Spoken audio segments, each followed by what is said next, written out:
Good morning, students. In the last session, we discussed that the structure of ovum and what are the events taking place in the gametogenesis, like in spermatogenesis and oogenesis. And here we will come to this, the menstrual cycle, and which is an indicative of the reproductive period of the females. So, what is the menstrual cycle means? These are the reproductive cyclic changes.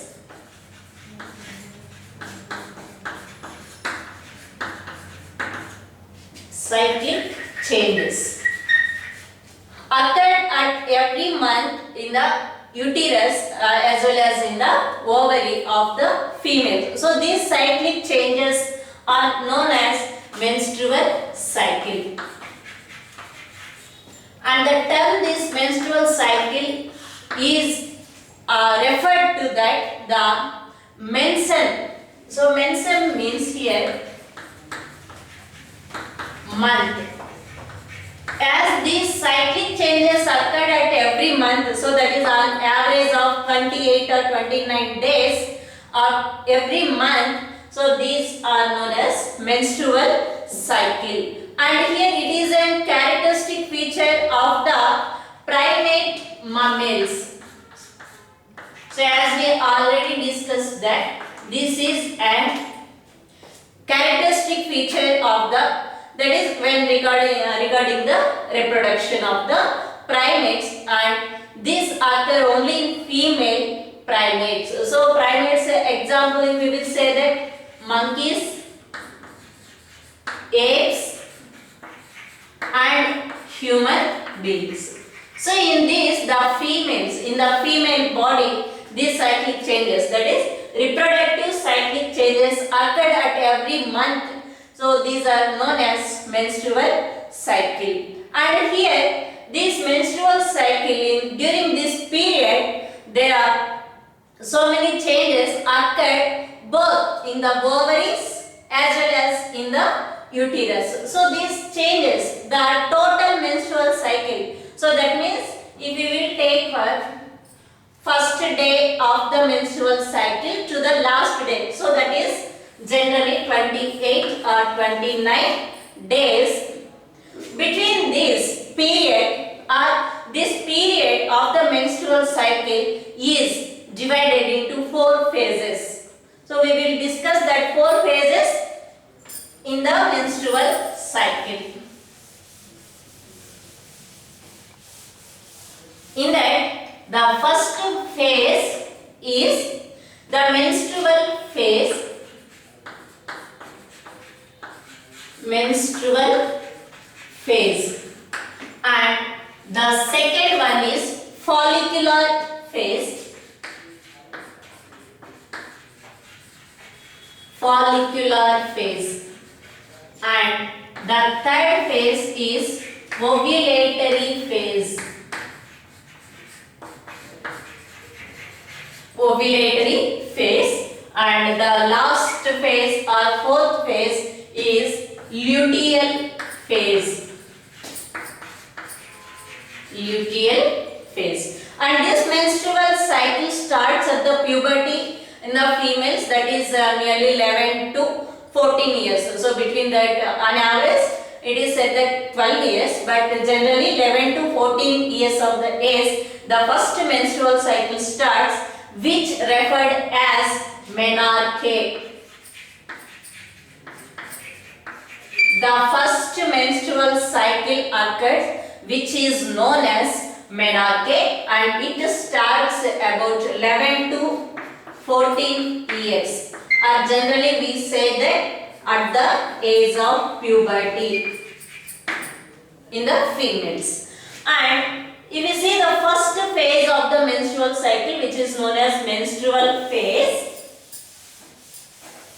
So if we come to this, if you observe this diagram here, so the menstrual phase indicates with the menses. That means here the changes occurred in the uterus endometrium. So endometrium of the uterus degraded or degenerates. So this degenerated endometrium along with the blood vessels, it makes a fluid. So endometrium and blood vessels, this makes a fluid, and this fluid is comes out from the body through vagina, and it indicates that, and this process is known as menses. And here if you will see, this is the endometrium, and during this menstrual phase, the degraded endometrium as well as along with its blood vessels, so because it is all supplied with blood vessels, this together, it is a tissue, endometrium is a tissue, and these blood vessels, so when endometrium ruptured, the blood vessels also get ruptured. So these two blood vessels as well as endometrium of the uterus, they make a fluid, and this fluid comes out through the vagina during this menstrual phase, and this process is known as menses, and this phase lasts for 3 to 5 days. So it depends on the individual hormonal levels and other factors. It lasts for 3 to 5 days. That means menses occur 3 to 5 days from the first day. So this is the first day and up to here. So generally up to the 5 days the menses flows out from the body. So this phase is known as the first phase, that is menstrual phase. And this menstrual phase or menses does not occur if the ovum is fertilized. So for example, if the ovum does not fertilized, then the menses starts in the next cycle. But if the ovum is fertilized, so that means the fertilization takes place, then there is no menses. No menses if egg is fertilized or ovum is fertilized.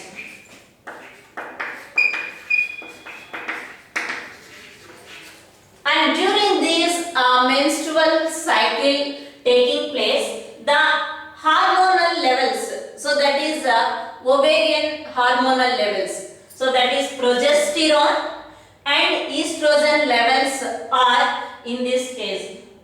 So sequentially these estrogen level and progesterone levels are maintaining during this menstrual phase. And once the, say for example, if the ovum is fertilized, there will be no menses. If ovum is not fertilized, then the next menses will start. But before that cycle, before to the next menstrual phase, there are another changes occurred, because during this first menses the endometrium ruptured, that means it degenerates. Then the next endometrium has to be developed, it must be developed. So for that events, the menses again it occurs in the next cycle. Before going to start next menstrual cycle, there are another changes also taking place in the uterine endometrium layer. So and also another changes taking place in the ovary also. So this is in the uterus. Remember, it is not all in the ovary. So it is in the uterus, and this development of follicles takes place in the ovary.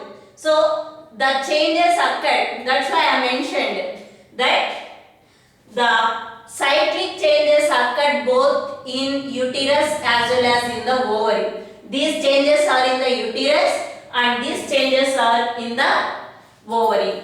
So the next phase,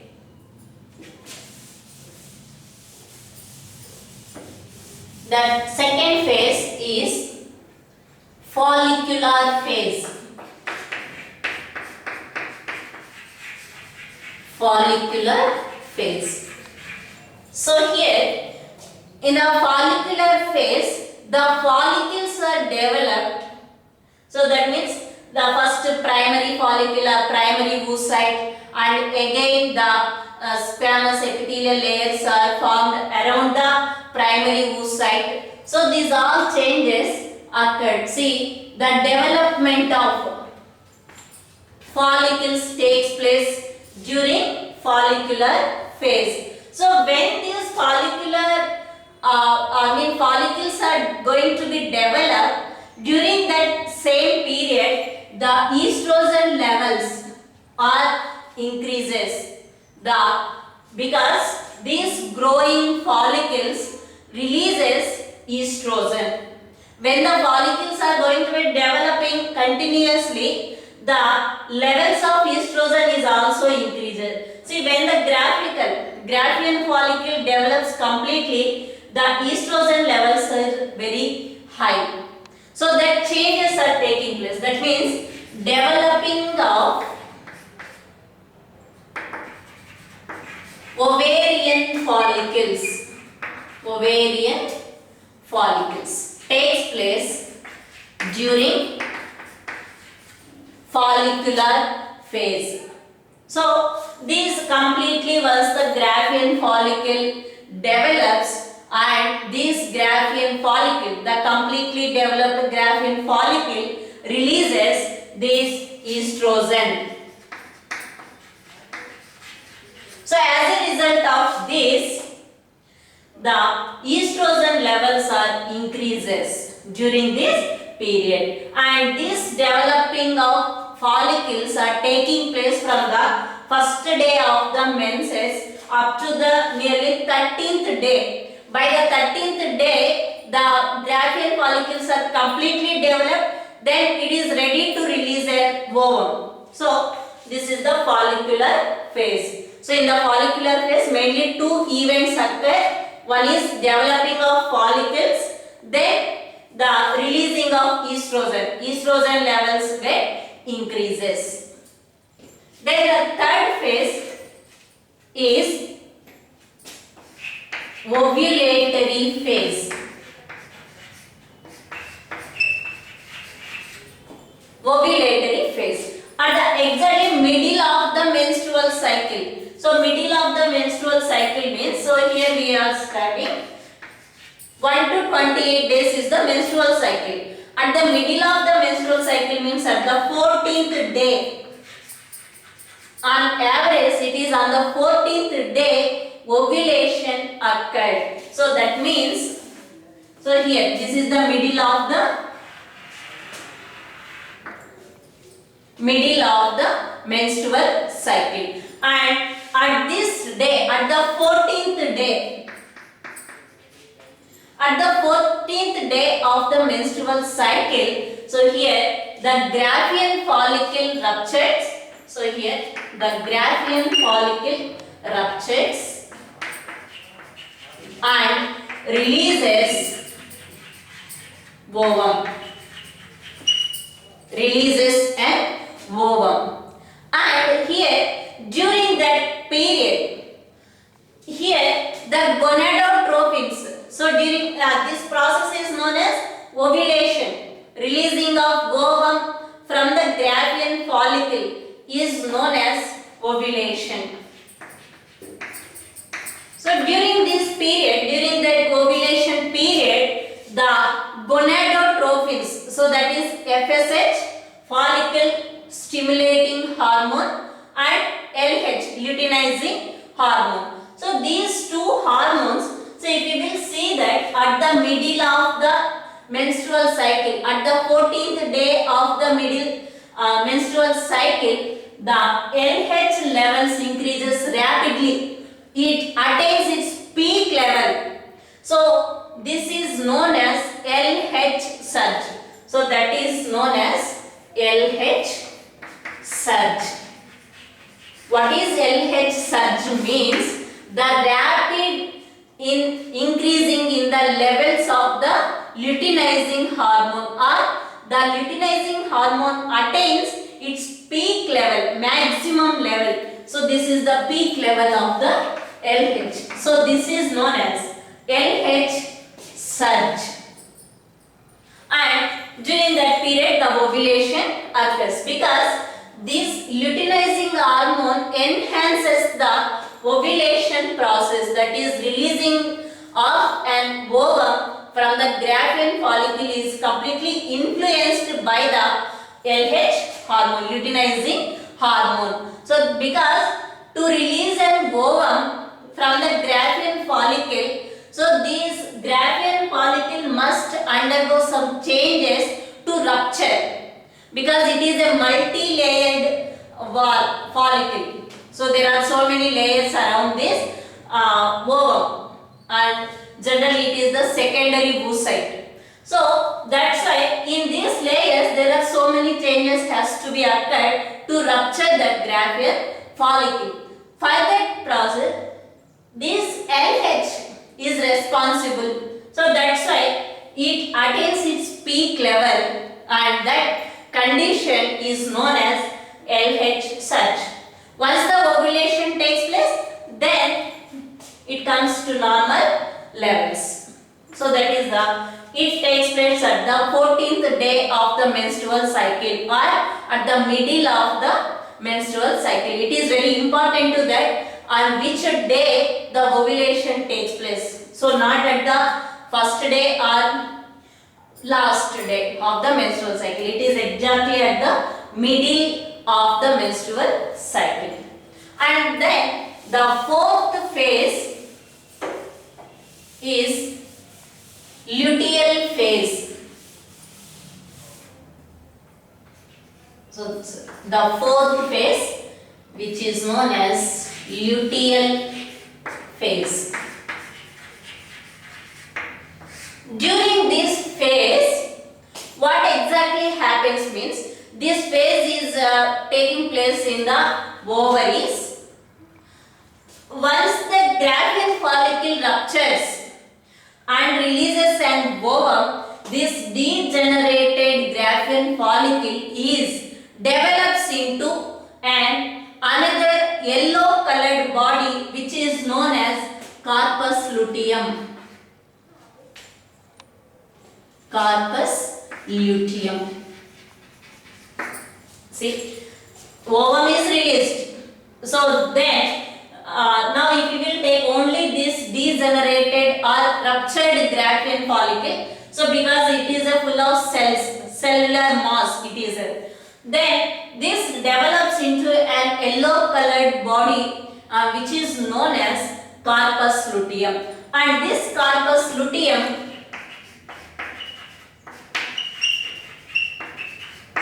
it releases an hormone called progesterone. It releases an hormone called progesterone. So that's why if you will see where the corpus luteum is developed, so at that time, see here this is the progesterone level, and this progesterone level increases because this corpus luteum also releases this progesterone hormone. So that's why the level of progesterone hormone increases. And here there is no Graafian follicle. So that's why estrogen level got decreases, but progesterone level increases. So this progesterone is now secreted by this corpus luteum. And here another events. For example, if the ovum is fertilized and it leads to pregnancy, then this corpus luteum is continuously secreting progesterone. If egg is fertilized, then it leads to pregnancy, then this corpus luteum retains in the ovary and it starts secreting progesterone hormone. Because this progesterone is very important to maintain the endometrium of the uterus. So it maintains the endometrium. See, where the corpus luteum is there the progesterone levels also increase, and where the progesterone levels are increased, So during that period, see that endometrium also developed. So here the endometrium is going to be degenerates, but where the progesterone is there, here the endometrium is developing. For that maintaining of this endometrium in the uterus, this progesterone must be present in the ovary. It must be released, it must be secreted by the corpus luteum. So for that, and during pregnancy, progesterone is very important to maintain this endometrium, because the embryo is implanted into the endometrium. So it is attached to the endometrium. So that's why endometrium must be present during pregnancy, and that will be maintained by the progesterone. So that's why this corpus luteum retains in the ovary during pregnancy. If there is no pregnancy, for example, if egg does not fertilize, then if there is no pregnancy, so what happens? This corpus luteum again degenerates. So this corpus luteum degenerates, then it is develops into, the corpus luteum degenerates and develops into white colored body, which is known as corpus albicans. Corpus albicans. So this corpus albicans, it enhances the degenerating of the endometrium. See, it is in the absence of pregnancy only. Then this corpus luteum, it develops into corpus albicans. It is an yellowish body and it is white colored body. And this corpus albicans is responsible for the degenerating of the endometrium, because next menstrual phase will be starts. So this takes place at the 28th or 29th day. So by this, the first menstrual cycle completes, and then the next menstrual cycle starts. So this is the menstrual cycle events. So once again I will repeat. Menstrual phase means where the menses flow occurred, and it lasts for 3 to 5 days. 3 to 5 days.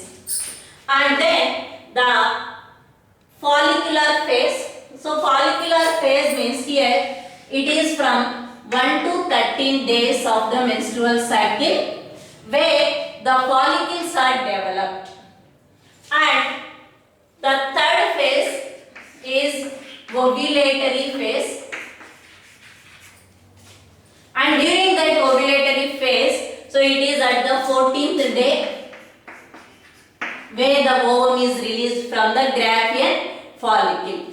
And luteal phase, where the corpus luteum is developed from the ruptured Graafian follicle, and thereby it secretes progesterone hormone, which is responsible for the maintaining of the endometrium of the uterus. And then if there is no fertilization, that means if there is no pregnancy, it converted into white colored body, which is known as corpus albicans. So this corpus albicans is responsible for the degenerating or degrading of the endometrium. So this is the menstrual cycle.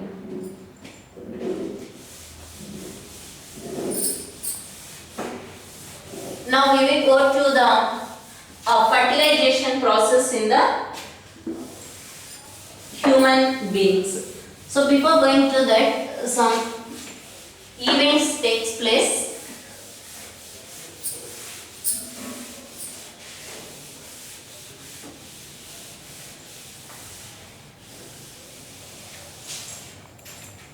So as the human beings are dioecious, that means the male and female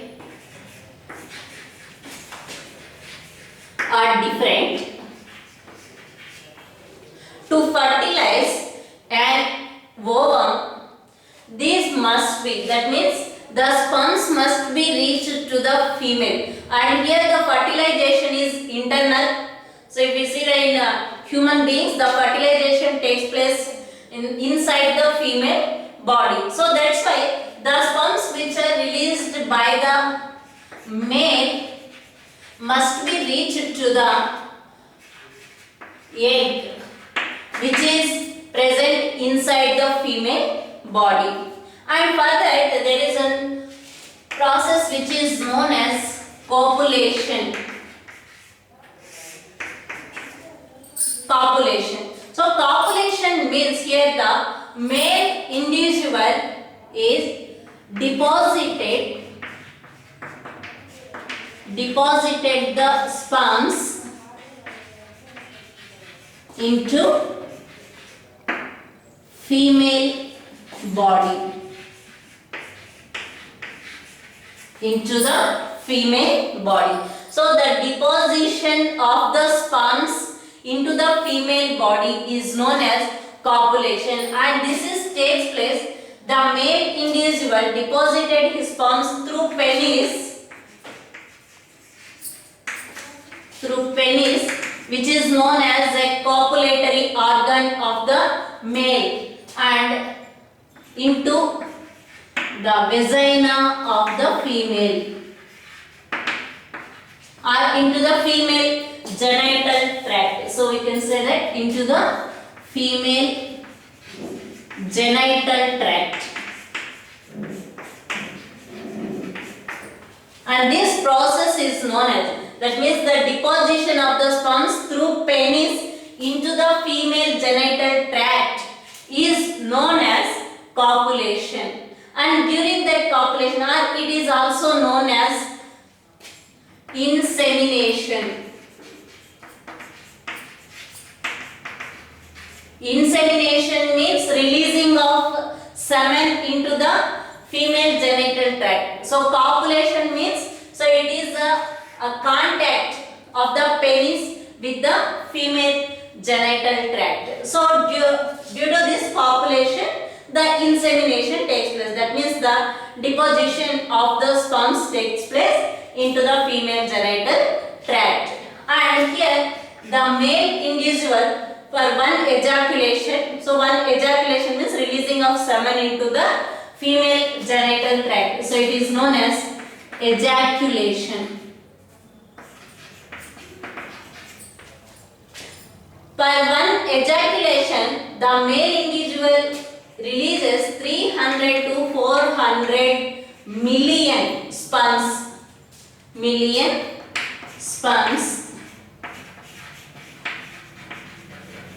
Per one ejaculation.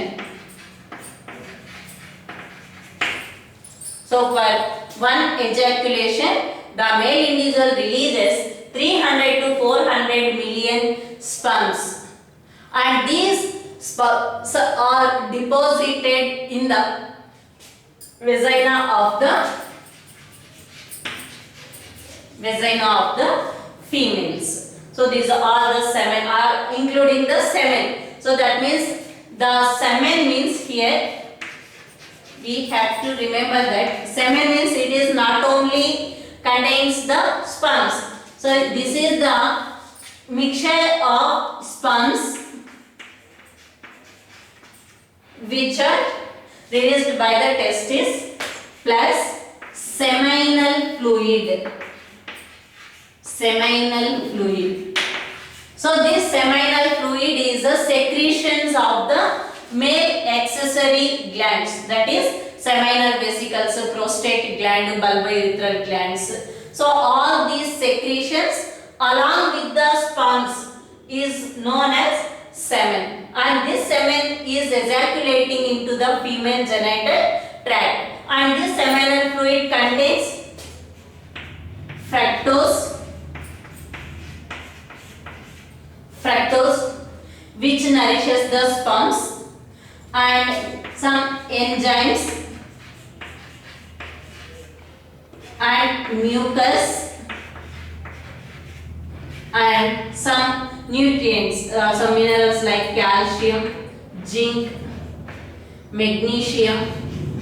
So these all are present in the seminal fluid. So along with these sperms, it constitutes the semen. So in these sperms, the count is, per one ejaculation, it is 300 to 400 million sperms are released into the female body in one copulation. And now we will see the fertilization.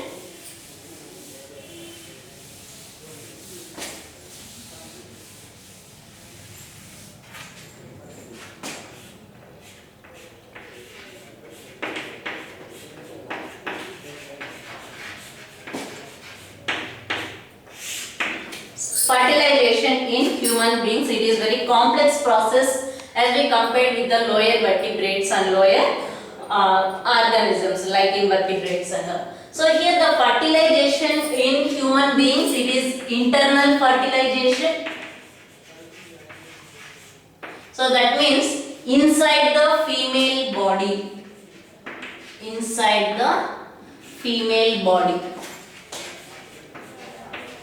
What is fertilization? It is very general definition, that is fusion of male and female gametes and to form a zygote. So that is known as fertilization, or it is known as syngamy.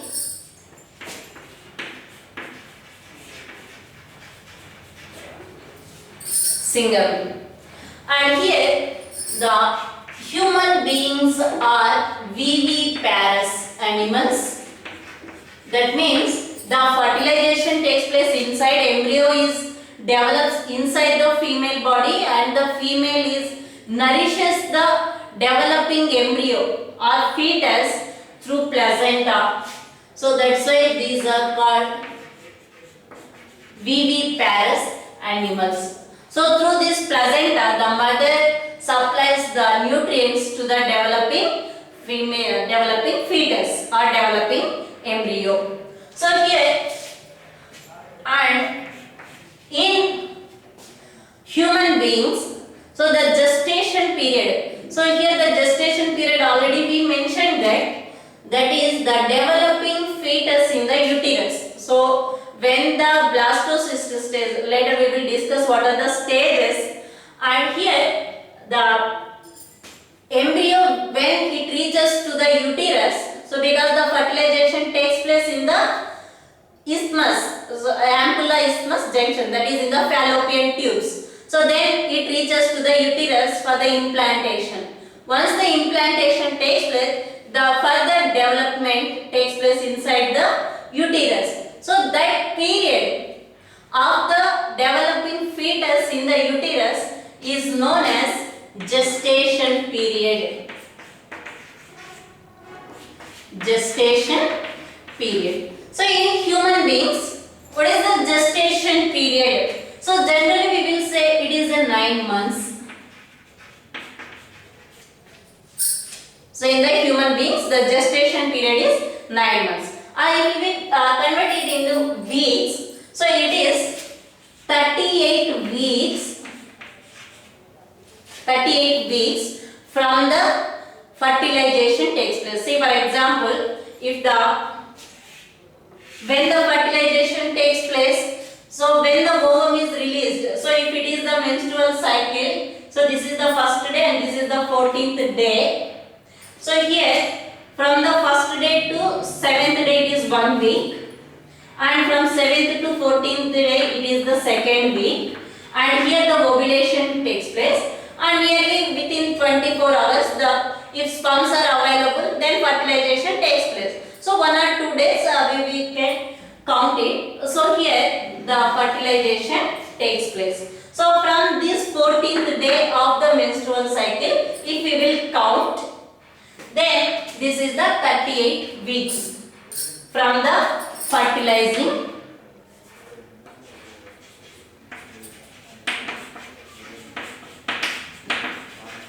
Or if we will consider the starting of the menses day, say for example in the month, if we will consider the first day, then if we will consider this one also, so plus 2 weeks we can add, so that means 40 weeks. So this 2 weeks also if we will add 40 weeks from the menstrual cycle. From the first day of menstrual cycle. So generally we can calculate from the 14th day. So first 2 weeks we will remove, because here the fertilization takes place when the ovum is released.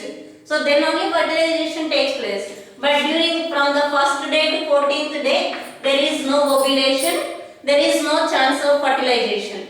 So when the ovum is released, that means from the 14th day, that fertilization takes place within 24 hours only, 12 to 24 hours only, the fertilization takes place. So after that, there is no ovulation no fertilization.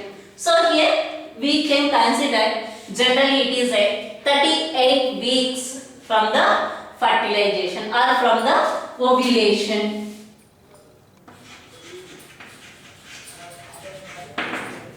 So this is the gestation period in the human beings. It is very important to know that, because sometimes they may give the 2 options also, but this one we have to consider. If they have given the 40 weeks, that is from the first day of menstrual cycle, because we are adding these 2 weeks also where there is no ovulation. If we consider that one also, then it will be it is in the normal healthy females. So but due to some hormonal changes or due to stress and physical activities, so it may be changes. So because it may not, the menstrual cycle does not may contains 28 to 29 days. In some people it may much longer. So that means for 1.5 months or 2 months also in some. So it is completely depends on the hormones and stress and physical health. So everything is, these are the factors which affects the menstrual cycle of the females.